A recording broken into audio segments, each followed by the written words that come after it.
Xavier, you're one of the most successful, youngest CEOs from around the world. Thank you. How do you manage your time between your career and the workouts? It's a lot of a question of balance. It's very difficult today with all the work we have to do to keep on with the pressure. So you really need to find the balance in between workout, work and the family. I enjoy every training, and in every training I'm 100%. But I always have a sport bag in my car or in the office, or if I wake up early, and in any opportunity I just go and enjoy the ride. I've seen you play tennis, practicing for triathlon. Every sport I've seen you practice, you're so competitive.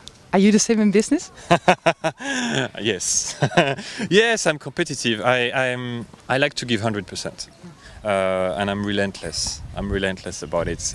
The way I try to approach it is that when people have difficulties, I'm managed to get away of it and not adding pressure and being more very, very supportive. But when I see they can do a bit better, I'm going to be relentless. I'm going to push them to give their maximum, either in business, but the same in sport. We have a lot of students from all over the world here training at the academy, and they're always trying to decide whether they should put more emphasis or whether they should give more priority towards the sport or towards their education. And you're a perfect example of how you can be successful in business and also be successful in sports. What advice can you give to all these students trying to be very successful? That's a tough question because when you see a kid starting to play very well, you want it to push it at his maximum. You want to do a maximum of training, but it's a lot of sacrifice. It's a sacrifice for him with his friends. It's a sacrifice sometimes for the family. So you always want to give them the best chances to do it, but you try to make it that it's not like you don't want to be. It has to be their goal. It cannot be your goal as a parent. And sometimes that's what I see on the tennis court. I love the academy, but what I like is when the parents are staying away from it. They need to help, they need to support, they need to be here when it's going to be tough. But you don't want the parents to add an extra pressure to the kid. And I think, sport has to be a balance. There's so many kids who wants to make it. There's only number one. So it's where you want to give every chance to a kid, but the most important stuff is they need to have fun, because if they don't have fun, if they don't enjoy it, at one point they're just going to drop out, and they will drop out at a time that they didn't have time with their kids, with other kids. So that's where my way of seeing was to do a lot of different sports, but I know that at one point you need to choose your sport and to go for it.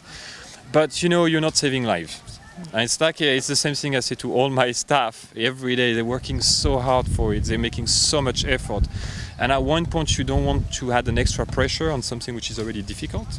So you say, enjoy the moment, enjoy each training. Don't just train for the one moment you're going to play.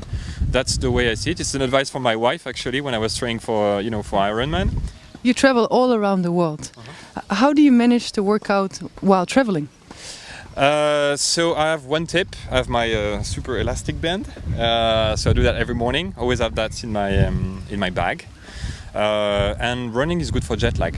But I go very easy. When you have 6 hours of jet lag, if I manage to wake up early, I just have a quick jog. But it's good for it. And again, it all depends. Sleep first when I travel. But if I wake up early or if I have time in the afternoon, I go hit the gym or I just go for a quick run. What is the most difficult country to be able to work out? I know you travel, for example, to France a lot, but which country do you think is the hardest to be able to work out? Tough question. I think I try to enjoy each time I travel. Even if it's standby, to always run, because it's a way to visit the country. Otherwise, I don't. Challenging could be Shanghai, because it could be very, very hot and a bit of pollution sometimes. But I still want to be outside, no matter what. But I have the opportunity to travel in very nice places.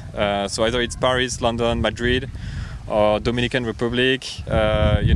Asia, Phuket. It's lots of beautiful islands, so it's pretty easy to work out actually. Favorite place? Which one would you say the favorite place to work out in the whole world? My best workout was in China. We were traveling in Guilin, which is one of our property really in mainland China. and it's just the most amazing place in terms of geography. And we just went for a run with some colleagues, and we wanted to do just an hour, and actually we did 20k, and it was like National Geographic. So we all came back and we say, wow, just run for 2 hours. We did 20k and we feel just amazingly well. So that was a great experience because we were, as colleagues, as friends, but visiting a property we didn't know in an amazing location.